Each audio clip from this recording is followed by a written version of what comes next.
Hello, it's Ali. Welcome to Skill Edition. In today's video, I will show you my lens making process. I made this in the past, but I had a lot of requests and asked me to show the result how I did it, because with 3D printing you will get it, but either it will be showing the lines of FDM printing, or if it's a resin, it will be foggy. So in today's video, I will show you the entire process and get super clear like this. And for that, I have two ways. So we're gonna start with first one. So before doing something like this, or if it's not an RC car, let's say you are making a bottle and you want to make it transparent, the first thing you have to do, you have to make the design. And the design has to be a high quality. What I mean about this, you don't have to have jagged edge or broken file like this. It has to be smooth, so you don't have to sand it a lot and then you will lose some material, then the shape will not be accurate after that. So with this one, even I did some sanding, but still it's sitting over there and it's very accurate. This body is 3D printed and it's 8 scale, so whenever I'm doing two parts of 3D print, this is a 3D printed and this is also a 3D printed, I will make this one smaller, like 0.1 smaller than the other one, so I will give it a gap between the body line and this part, because we know with the FDM you have some expansion, and also with the second part, this one will be a resin printed, so the expansion will be less, but we still have expansion with the FDM printer,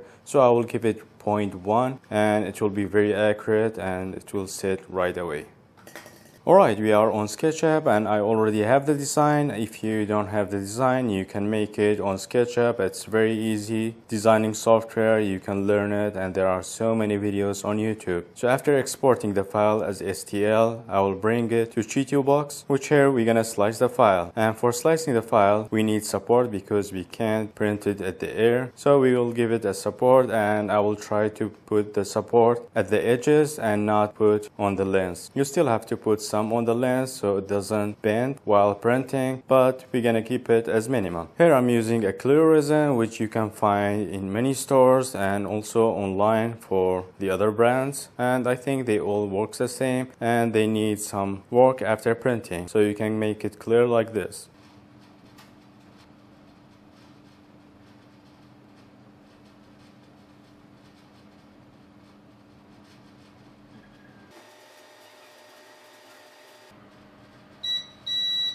So while this one printing, I would like to tell you about the second option, which is the sponsor of this video. PCBWay offering 3D printing like these ones. You can send the file like this and print it in transparent one, which I did with the Supra project and it came out really good. And with these services, you just have to upload the file here and it will tell you the price and shipping day, and you don't need to do any sanding or anything, and it comes out like this, perfectly clear. PCBWay's link in the video description box below for more information. Thanks to PCBWay for sponsoring this video.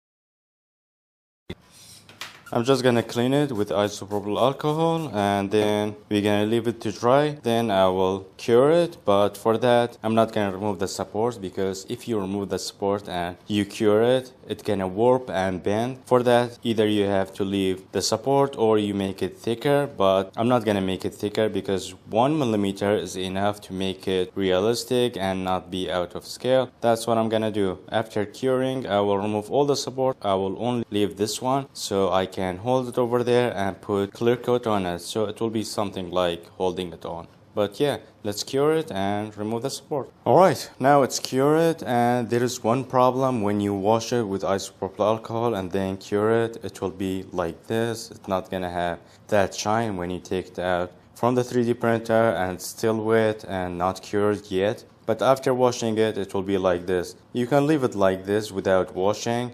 It's not gonna have that haziness, but then you will have some parts thicker because you still have uncured resin on it. So that's the only reason we have to wash it and get that result. But this one only on the surface. So after removing that support, we're gonna wet sand it and then it will take all that haziness. So let's take all the supports and I will keep this one. That was easy. So yeah, I put the minimum support here, but you can put here around it more, but we're gonna have to keep it less on these areas because we're gonna have to sand it a lot, and that's what we don't want. Now I will use a file and file these smooth.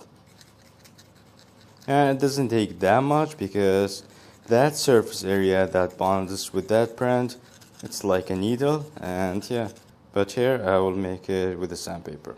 Okay, now the support area is smooth. I will wet sand it with 1000 and then 2000 and then 3000 grit wet sanding to remove all that haziness, and then apply clear coat.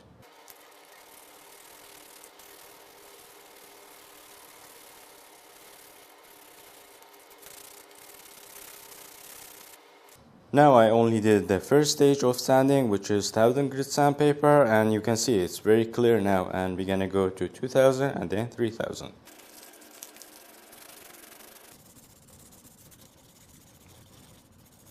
So after sanding, you should have something like this, a uniform haze like this, and if you see a spot that's shining, you have to sand it again, but other than that, it should be like this.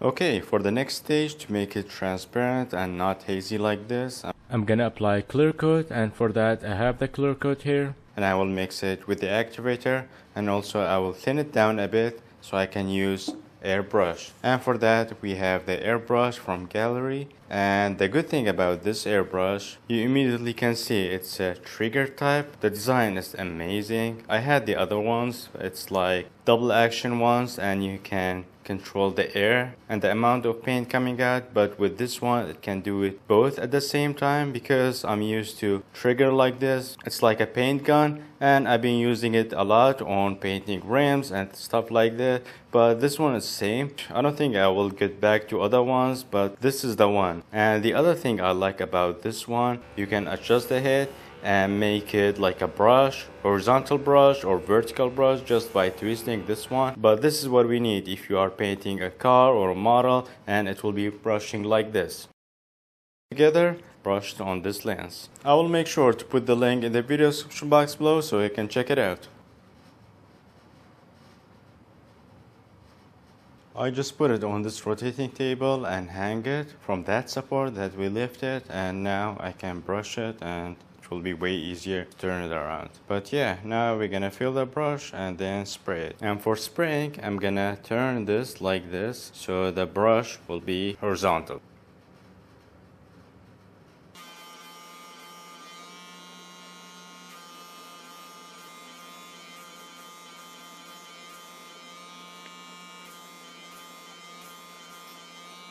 Alright, I just break the support and sand it lightly, and now you can't see anything, but yeah, here's how it looks. After drying, it looks clear. So after using the airbrush, it doesn't change the measurement because the film on it is very thin. That's why I like it. With the previous one, I used to dip it in clear coat and then hang it so the excess on it will drip, leaving it a bit thicker than normal one, so I had to sand the edges and then put it back. But with the airbrush, it doesn't have any problem. I just put it on and I didn't sand any of the edges. Only the support area that I lifted, but other than that, nothing else. But now it looks very good. Now you have a choice to leave it like this or wet sand it again and use polishing compound and then polish it. Maybe wax it a bit. Now it looks very good and I don't need to do that, but it's optional. It will make it more clear. And that is how to print a clear part like this for your RC car or you have another project. I'll make sure to put all the products and the tools I used in this video. Hope you guys found the video useful and learned something new. If it was, like and subscribe if you haven't already, and I will see you in the next one. Bye for now.